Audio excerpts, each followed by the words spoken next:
Guys, bigyan nga natin ng reaksyon tong pinaghihimutok ni Rapi Tulfo. Ano sabi niya? Pinatayan daw sila ng wifi at ng EC dyan sa Senado.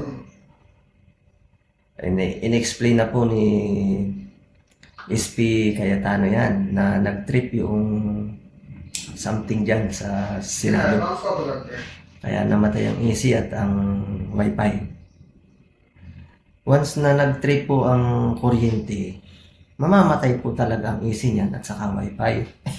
Ngayon, hindi po yun ang pinopoint ko eh. Ang pinopoint ko dito, di ba nagrereklamo si Rapi Tulfo dyan sa wifi at saka sa AC na nawalan. Akalain nyo guys, nakapagreklamo pa siya sa AC at saka sa wifi.